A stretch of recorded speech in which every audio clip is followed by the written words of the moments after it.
Hello everyone, welcome to your channel Vishesh academy by Neha. This is Neha. तो कैसे हैं आप सब? होप सो सब बढ़िया होंगे।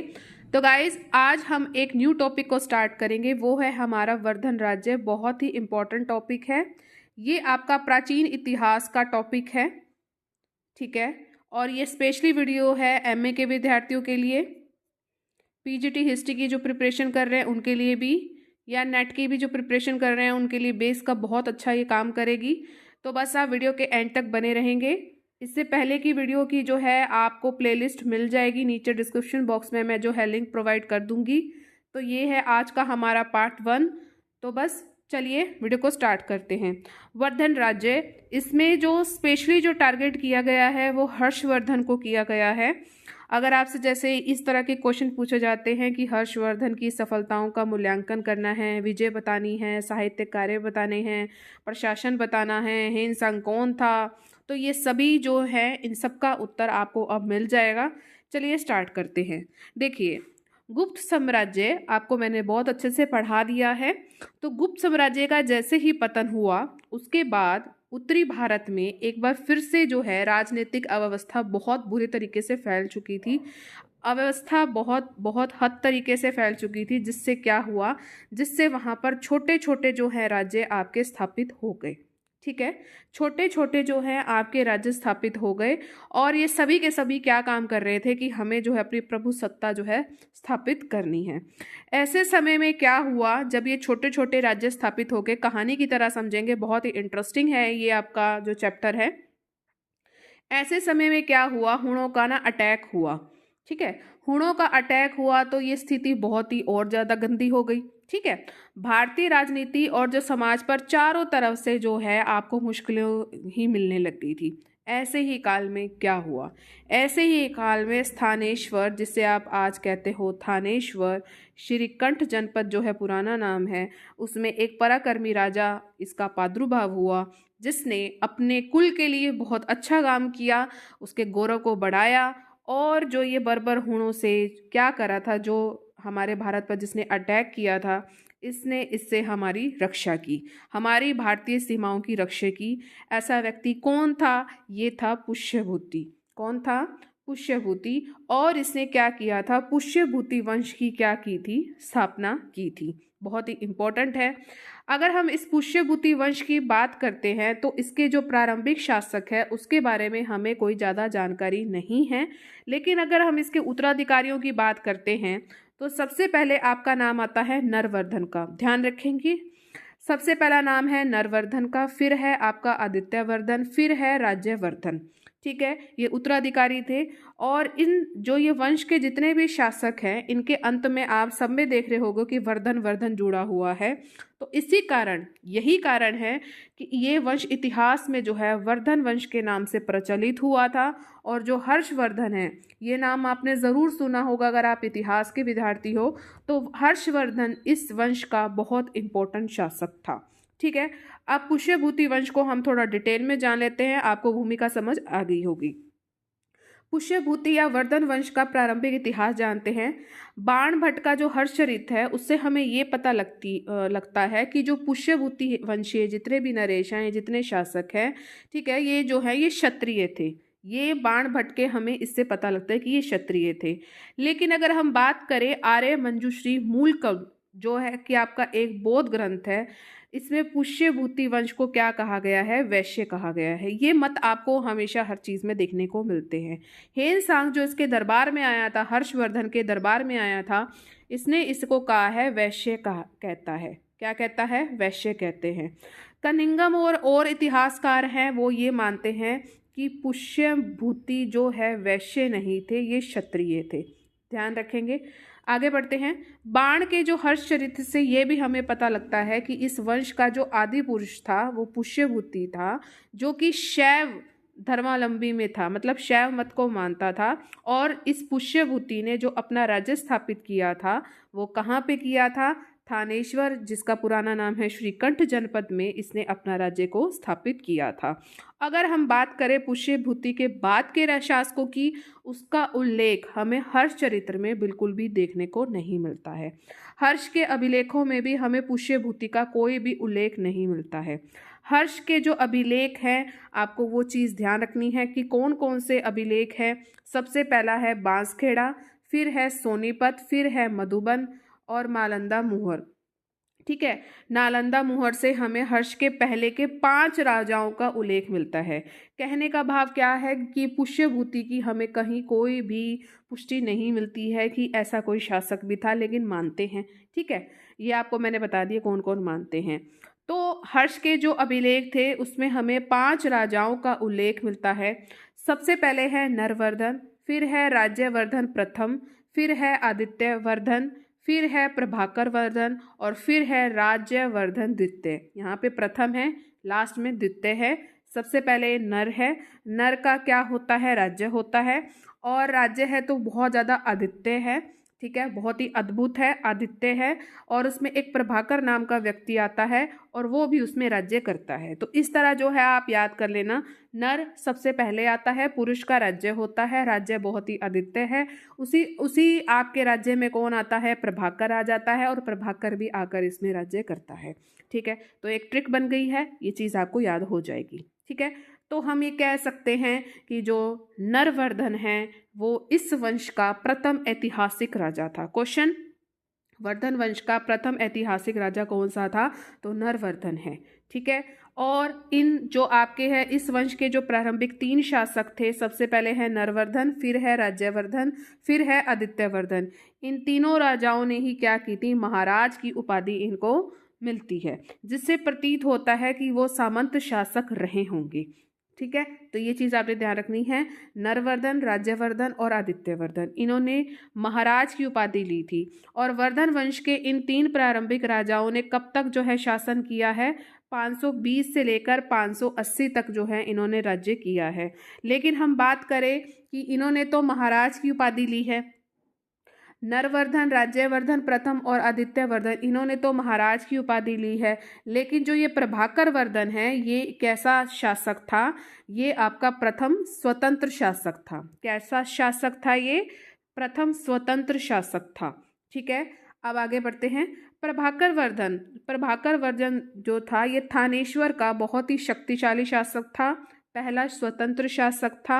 इसकी उपाधि अगर बात करें तो परम भट्टारक, वेरी इंपॉर्टेंट। प्रभाकर वर्धन की जो उपाधि है उसका नाम बताना है, तो परम भट्टारक इसकी उपाधि थी। और मधुबन अभिलेख एक नाम है, मधुबन अभिलेख में इसको क्या बताया गया है कि जो प्रभाकर वर्धन की जो शक्ति थी वो चारों ओर समुंदर तक फैली हुई थी, वेरी इंपॉर्टेंट।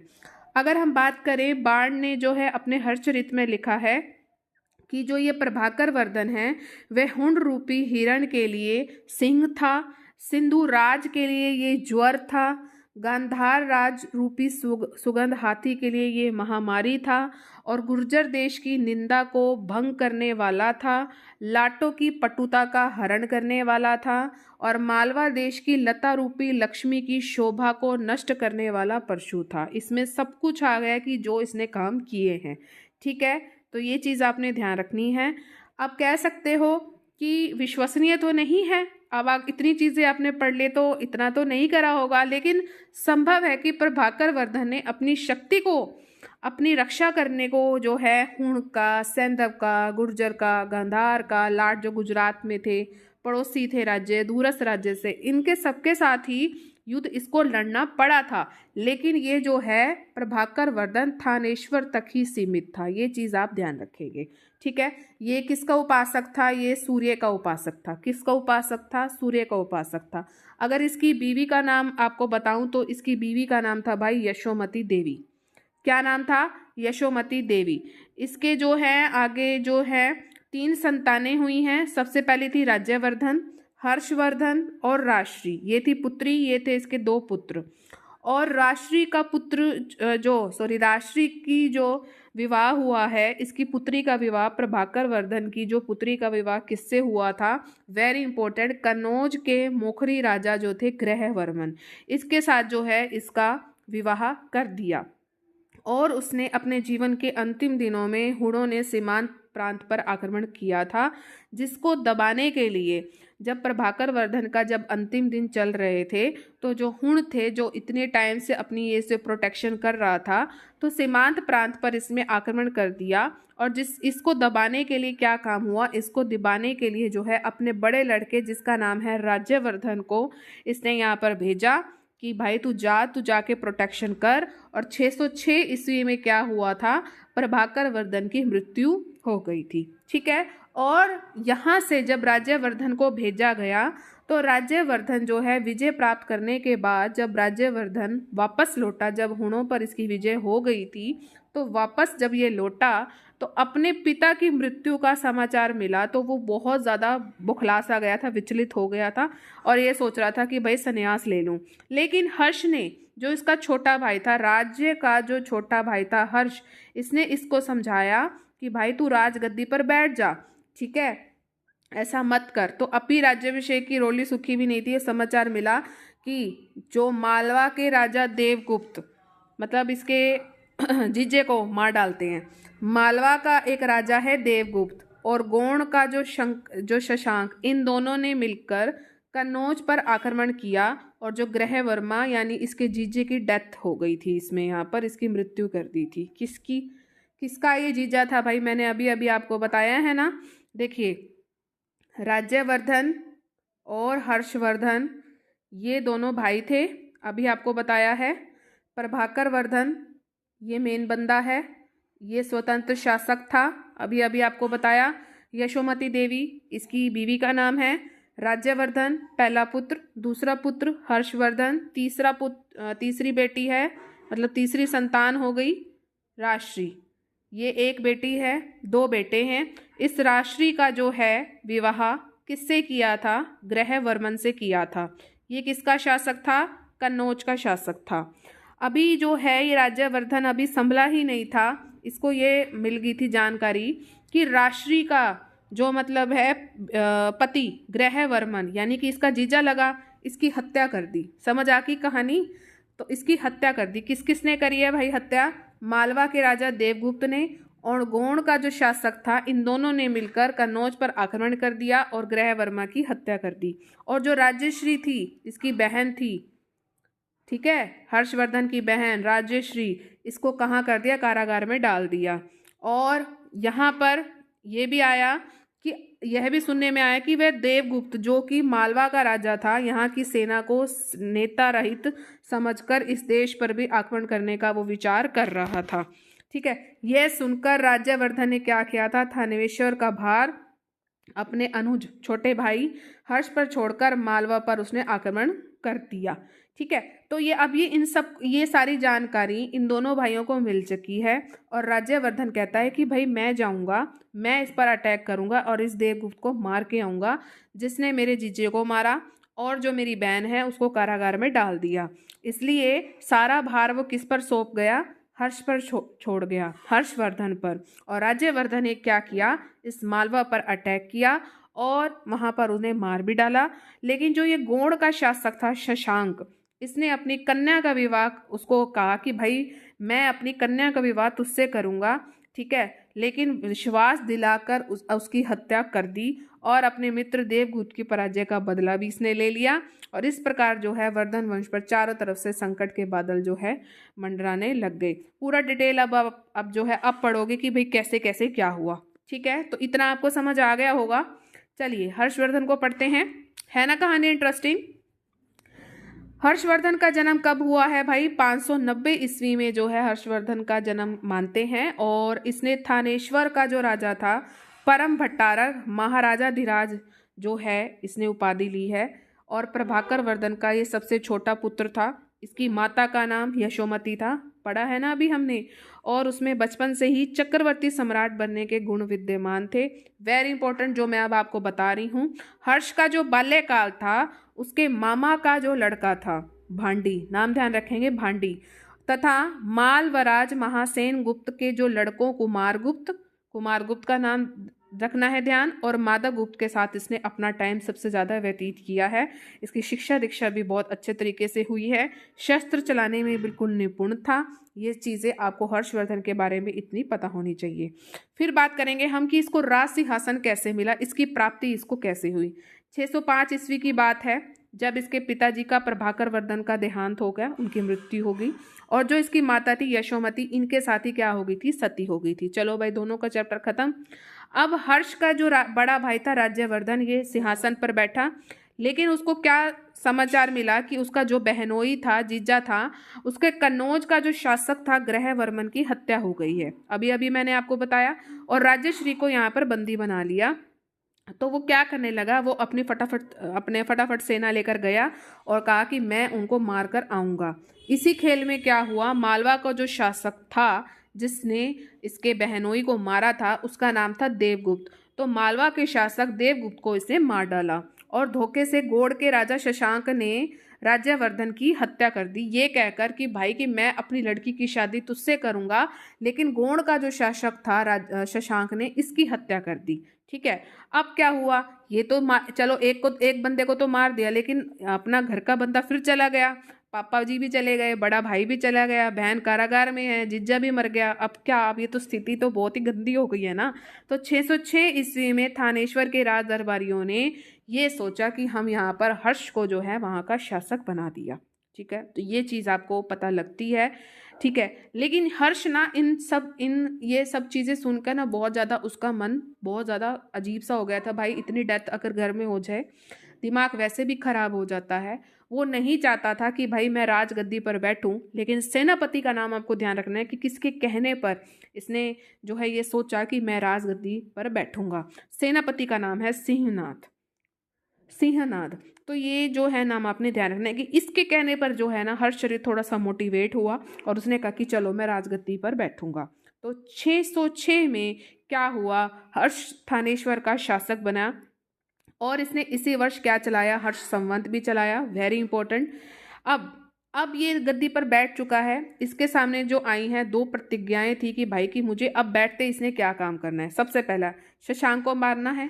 एक देवगुप्त तो मर गया, मालवा का शासक, जो गौड़ का शासक था। शशांक को मारकर अपने बड़े भाई राज्यवर्धन की हत्या का बदला लेना है। और राज्यश्री को जो है, जो उसको कारागार में डाल दिया है, उसको कन्नौज के कारागार से मुक्त करवाना है। तो दो चीज़ें इसके सामने थे, अपने भाई की मौत का बदला लेना है और अपनी बहन को कारागार से मुक्त करवाना है। ठीक है, और जैसे ही ये आगे बढ़ा, अपने इसने प्रस्थान किया, ठीक है, तो रास्ते में इसको जो इसका भाई था ना भांडी, उसने सूचना दी कि जो मामे का लड़का था भांडी, उस तभी मैं कहती नाम ध्यान रखना, भांडी ने इसको सूचना दी हर्ष को कि जो तेरी बहन है राज्यश्री कारागार से निकल चुकी है और विंध्याचल के जंगलों में सती होने के लिए भाग रही है। किस जंगलों में, विंध्याचल के जंगलों में सती होने के लिए भाग रही है। तो हर्ष अपनी सेना को भांडी के नेतृत्व में छोड़कर माधव गुप्त और कुछ चुने हुए सामंतों के साथ राज्यश्री की खोज में चला गया। यानी भांडी को लेकर नहीं गया, माधव गुप्त को लेकर गया और कुछ गिने चुने सामंत थे, चल पड़ा भाई खोज में, भाई कि मैं अपनी बहन को वापस ले आऊँगा। राज्यश्री के पास से पहुंचा तो सही, बचा लिया उसको, लेकिन जब कैसे पहुंचा, जब वो चिता बनकर जलने जा ही रही थी, बस उसको जाते ही उसने बचा लिया। जैसे ये तो सीन ही हो गया बढ़िया वाला। ठीक है, और इसके बाद कन्नौज के जो मंत्री थे और अपनी बहन राज्यश्री के आग्रह करने पर कन्नौज के सिंहासन को भी इसने स्वीकार कर लिया, क्योंकि इसका जो जीजा था वो कन्नौज का शासक था ना। तो कन्नौज के जो मंत्री थे और जो राज्यश्री इसकी बहन के कहने पर इसने कन्नौज के सिंहासन को भी स्वीकार कर लिया। और थानेश्वर और कन्नौज के मध्य मिल जाने से इसकी जो इसका राजनीतिक और जो इसकी सैनिक शक्ति है वो बहुत ज़्यादा दृढ़ हो गई थी। समझ आई कहानी? ठीक है, चलिए आगे बढ़ते हैं और अगर आपको पसंद आ रहा है तो लाइक ज़रूर कर देना। थानेश्वर, अब बात करेंगे हम इसकी विजयों की। थानेश्वर और कन्नौज का जैसे ही राज्य मिल गया तो क्या हुआ, जो उत्तर भारत का जो था वहाँ पर शक्तिशाली शासकों में ये जो है गणना इसकी होने लग गई थी उत्तर भारत में, क्योंकि दोनों राज्य मिल गए थे। और इसके बाद क्या हुआ, इसने अपनी राजनीतिक एकता को फिर मतलब पुनः प्राप्त करने का प्रयास किया। और हेनसांग ने हर्ष की जो दिग्विजय के बारे में ये बात की है कि पूर्व की ओर बढ़कर उसने उन राज्यों पर आक्रमण किया जिन्होंने उसकी अधीनता स्वीकार नहीं की थी। ध्यान से देखिए, पूर्व की ओर ये बढ़ा था, पूर्व दिशा की ओर ये बढ़ा था, वहाँ पर इसने राज्यों पर अटैक भी किया, लेकिन वहाँ के जो शासक है उसने अधीनता स्वीकार नहीं की थी। लगभग इसने 6 वर्ष तक जो है वहाँ पर अपना मतलब जारी रखा और 5 प्रदेशों को जीत नहीं लिया, वहाँ पर वह निरंतर लड़ता रहा। ठीक है। और हेनसांग ने जब तक उसने मतलब कि अधीनता इन्होंने स्वीकार नहीं की थी तो 6 वर्षों तक ये लड़ता रहा और 5 प्रदेशों को ये जीत के ही रहा। हेनसांग ने ये नहीं लिखा कि हर्ष ने कब व किन राज्यों पर विजय प्राप्त की थी। ठीक है, ये चीज़ें नहीं बता रखी। ठीक है, जितनी जानकारी बुक्स में दी हुई थी तो वो आपको अब पता लग रही है। सबसे पहले हम बात करेंगे इसकी गोंड की विजय को पढ़ेंगे तो हर्ष ने सबसे पहले जो गोंड का शासक था ना शशांक, उसी पर सबसे ज़्यादा इस पर अपनी विजय प्राप्त की है। तो बंगाल या गोंड की तरफ अपना इसने ध्यान लगाया था क्योंकि इसको यहाँ से इसने अपनी जो है भाई की मृत्यु का बदला लेना था। ठीक है, तो हर्ष ने अपने सेनापति भांडी के नेतृत्व में शशांक के विरुद्ध सेना भेज दी और हर्ष के आगमन से क्या हुआ, जो शशांक था ना, जो बड़ा चौड़ा हो रहा था, वो कन्नौज छोड़कर कहाँ चला गया, वो भाग गया। और उसके बाद हर्ष ने कामरूप असम के जो राजा था भास्कर वर्मन के साथ संधि की। किसके साथ संधि की? भास्कर वर्मन के साथ इसने संधि की और दोनों ने मिलकर क्या किया, पहले तो वो अकेला था, भांडी साथ में था, अब ये दोनों मिल गए और इन्होंने शशांक पर कर दिया अटैक। और शशांक जो है अब कन्नौज अपनी राजधानी छोड़कर ही कहाँ भाग गया, इसकी राजधानी नहीं थी, सॉरी, शशांक अपनी जो राजधानी थी गोंड को, इसको बिल्कुल पूरी तरह छोड़ गया और ये भाग गया उड़ीसा की तरफ भाग गया। लेकिन 619 के जो एक अभिलेख है गंजाम अभिलेख, इससे हमें ये पता लगता है कि बंगाल और उड़ीसा पर शशांक का शासन था। क्वेश्चन आ सकता है कि किस अभिलेख से हमें पता लगता है कि बंगाल और उड़ीसा का शासक कौन था? तो शासक था शशांक। कब ये आया था? 619 में गंजाम अभिलेख था। और शशांक की मृत्यु के बाद ही हर्ष बंगाल पर अपना जो है राज्य स्थापित कर सका, क्योंकि हम बात की अगर इसके अभिलेख देखते हैं, बात करते हैं 634 की, तो बंगाल पर हर्ष का राज्य था। ठीक है, तो 619 से लेकर 634 के बीच में बंगाल पर इसका पूर्ण अधिकार हो गया था। किसका हो गया था? हर्षवर्धन का। इन शॉर्ट उसने अपने जो भाई था राज्यवर्धन, उसकी मृत्यु का बदला इसने ले लिया था। शशांक को भी इसने अपने रास्ते से हटा दिया था। ठीक है, अब आगे बात करते हैं। ठीक है, अब इसने बंगाल की विजय तो कर ली, गोंड की तो विजय कर ली। अब बात करेंगे इसने 5 प्रदेशों पे भी विजय प्राप्त की है, लेकिन इसका जो है ब्यौरा हमें नहीं मिलता है। हेनसांग लिखता है कि हर्ष एक बहुत बड़ी सेना के साथ लगभग इसने 6 साल तक जो है युद्ध किया, जब तक ये पंच भारत का स्वामी ना बन पाया, और हर्ष ने इन प्रदेशों को अपने राज्य में सम्मिलित कर लिया। ये 5 देश कौन से हैं? सबसे पहले है पंजाब, फिर है कन्नौज, फिर है बंगाल, BBU, ये तो बंगाल, बिहार और उड़ीसा, ये तो BBU से याद कर लेना, पंजाब और कन्नौज। और इससे क्या हुआ, इसकी जो प्रतिष्ठा है ये चारों तरफ फैल गई थी। फिर इसके बाद इसने वल्लभी की तरफ इसने अपना रुख किया, जो कि आपका आधुनिक आज गुजरात प्रांत में स्थित है। और जो ये वल्लभी था उस समय भौगोलिक दृष्टि से बहुत ज़्यादा इसका बहुत बहुत महत्व था।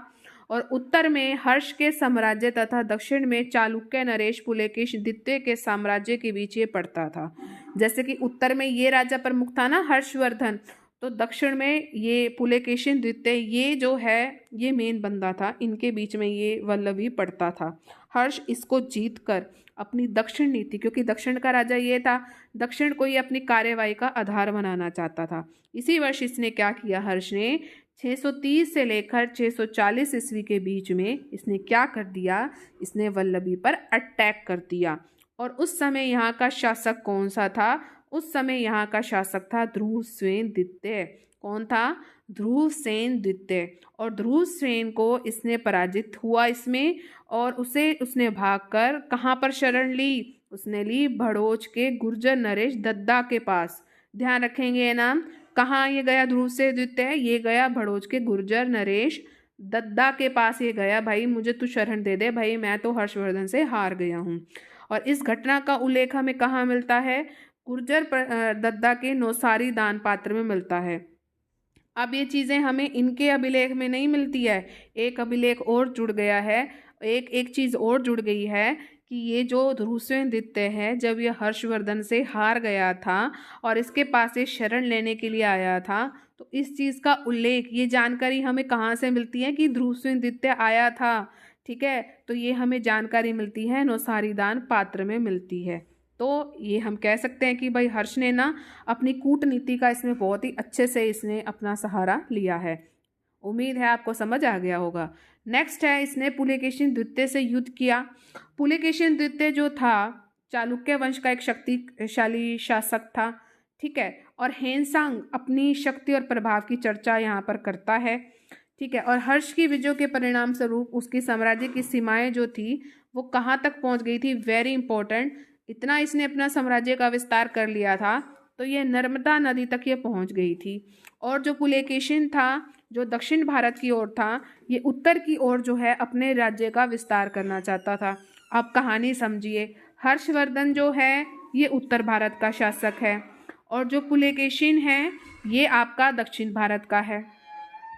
ठीक है, हर्षवर्धन जो है इस पर अटैक करना चाहता है, पुलकेशिन चाहता है भाई मैं उत्तर भारत पर करूं। बीच में वल्लभी आ गया था जिसके बारे में मैंने आपको अभी पढ़ाया। अब ये वल्लभी आ गया, अब ये चाहते थे कि भाई किस पे अटैक किया और इसको इसने जीत भी लिया। ठीक है, और ये अटैक करना चाहता था और हर्ष द्वारा वल्लभी की विजय से, क्योंकि इसने अब विजय प्राप्त कर ली, ऊपर मैंने आपको बता दिया है, तो पुलकेशिन ना थोड़ा सा शंकित हो गया था। तो अब इसको लगा कि भाई अब हमें तो आपस में युद्ध लड़ना ही पड़ेगा। तो क्या हुआ, फिर हर्ष और पुलकेशिन द्वितीय के बीच में नर्मदा नदी पर, क्योंकि जो सीमाएं हैं हर्षवर्धन की वो कहाँ तक पहुँच गई थी, नर्मदा नदी तक पहुँच गई थी। तो हर्षवर्धन और पुलकेशिन द्वितीय के बीच में नर्मदा नदी के तट पर एक युद्ध हुआ जिसमें क्या हुआ, हर्ष जो है बिल्कुल हार गया था, हर्ष की इसमें पराजय हो गई थी। और ये जो चीज़ है कि हर्ष और पुलकेशिन के बीच में नर्मदा नदी के तट पर जो है युद्ध हुआ था, ये युद्ध की पुष्टि हमें कहाँ से मिलती है, वेरी इंपॉर्टेंट, तो ये हमें मिलती है ऐहोल अभिलेख से। ऐहोल अभिलेख से हमें ये चीज़ पता लगती है कि जो हर्षवर्धन है और पुलकेशिन द्वितीय के बीच में युद्ध हुआ था, तो ये हमें ऐहोल अभिलेख से पता लगती है। हमें हेनसांग के विवरण से इसकी जानकारी मिलती है और हमें हेनसांग की जीवनी से जो है इस चीज़ की जानकारी मिलती है। लेकिन आप कह सकते हो कि जो पुलकेशिन द्वितीय और हर्ष के बीच में जिसमें हर्षवर्धन हार गया था, इसकी तिथि हमें अभी अभी पता नहीं लगी है, लेकिन कई जो है इतिहासकार मानते हैं 630 से 633 में ये जो है तर्कसंगत और मान्य है। इस विजय के बाद ऐसा हुआ कि पुलकेशिन ने जो है परमेश्वर की जो है उपाधि धारण कर ली थी। किसकी उपाधि धारण की थी इसने, परमेश्वर की जो है उपाधि को इसने धारण किया था। और इन दोनों राजाओं के बीच में संघर्ष जारी रहा और 643 में जाकर क्या हुआ कि जो हर्ष हार गया था इसका अटैक इसने किया, कोंगोंद आक्रमण, वेरी इंपॉर्टेंट, कोंगोंद आक्रमण इसने पुलकेशिन के विरुद्ध किया कि एक ये मोर्चाबंदी थी जिसमें क्या हुआ, जिसमें पुलकेशिन के कुछ प्रदेशों पर हर्ष ने अपना अधिकार कर लिया और जो इसको हराया गया था युद्ध में, तो अपनी इसने पराजय का बदला चुकाया। ठीक है, इसने कौन सा अटैक किया, एक बार तो ये हार गया, इसके बाद इसने कोंगोद आक्रमण किया, ये एक मोर्चाबंदी थी, ध्यान रखेंगे। और जब इसने पुलकेशिन द्वितीय ने जब हेनसांग को हरा दिया था, हर्षवर्धन को हरा दिया था, इसके बाद इसने कौन सी जो है उपाधि ली थी, वेरी इंपॉर्टेंट, परमेश्वर की इसने उपाधि ली थी। टाइम पीरियड कौन सा मानते हैं, 630 से 633 का ये टाइम पीरियड मानते हैं। और कोंगोद आक्रमण का टाइम पीरियड क्या मानते हैं, 643 ईस्वी में। तो इतनी चीज़ें जो हैं आपको ध्यान रहनी चाहिए। नेक्स्ट है कामरूप के राजा की अधीनता। कामरूप का एक भास्कर वर्मा ने हर्ष की अधीनता को स्वीकार किया था। कामरूप एक जगह है, ठीक है, और उसका जो शासक था भास्कर वर्मा, उसने हर्ष की अधीनता को स्वीकार किया था। क्योंकि इसने ऐसा क्यों किया, क्योंकि हेनसांग का कहना है कि हर्ष अपने प्रभाव को अब नर्मदा नदी से हटकर ब्रह्मपुत्र घाटी तक फैलाने में सफल हो चुका था।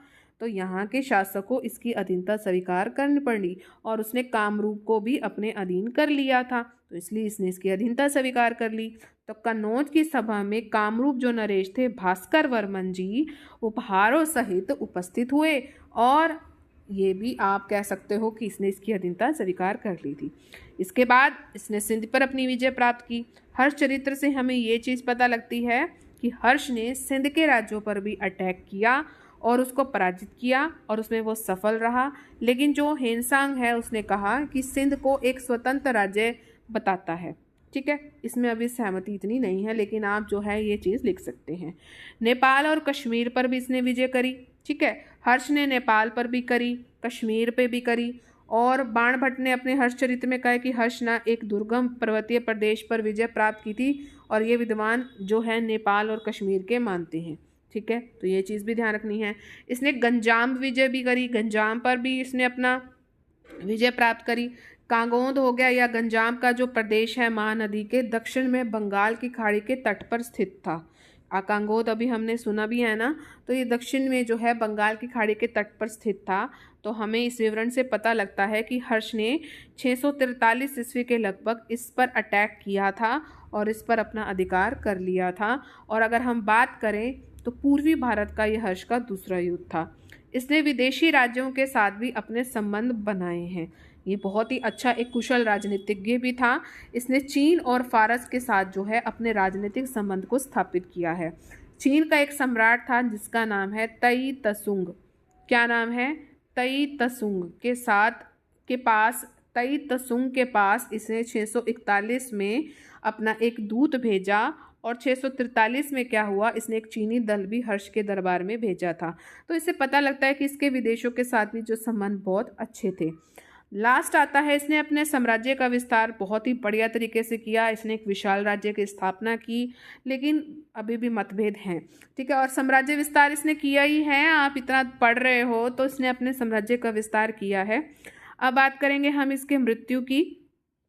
इसका जो टाइम पीरियड रहा है शासन करने का वो रहा है 40 ईयर्स, 40 साल तक इसने अपना शासन किया है। और 647 ईस्वी में इसके उत्तरी भारत में ही इस महान शासक की मृत्यु हो गई। और हर्ष का प्रशासन अगर बात करेंगे तो ये एक बहुत बड़ा विजेता था, साम्राज्य का निर्माता था, कुशल प्रशासक था। ठीक है, और बाणभट्ट का जो हर्ष चरित्र है, हेनसांग का जो यात्रा विवरण है, हमें इसकी शासन प्रणाली का भी पता लगता है कि अपने शासन को किस तरह चलाता था। और हर्ष ने गुप्तकालीन शासन व्यवस्था को आधार माना और उसमें परिवर्तन भी किए हैं, संशोधन भी किए हैं। नेक्स्ट वीडियो में आपको इसके शासन प्रबंध की मुख्य विशेषताएं मैं बताऊंगी कि ये शासन किस तरह करता था। तो कैसा लगा ये सेशन? उम्मीद है अच्छा लगा होगा और आज आपको हर्षवर्धन के बारे में कुछ अच्छा सीखने को मिला होगा। अगर ये वीडियो आपके लिए हेल्पफुल रही है तो प्लीज़ आप सभी आप लाइक ज़रूर कर देंगे, शेयर आप मैक्सिमम करेंगे। आपके जितने भी एजुकेशनल ग्रुप हैं, सब्सक्राइब का रेड बटन उसे ज़रूर प्रेस करना और ऑल पर ज़रूर क्लिक करना, ताकि चैनल पर जितनी भी वीडियोस आएँ उसकी नोटिफिकेशन आपको टाइम टू टाइम मिलती रहे। चलिए मिलेंगे अपने नेक्स्ट सेशन में। Till then thank you so much for watching. Bye bye guys and take care.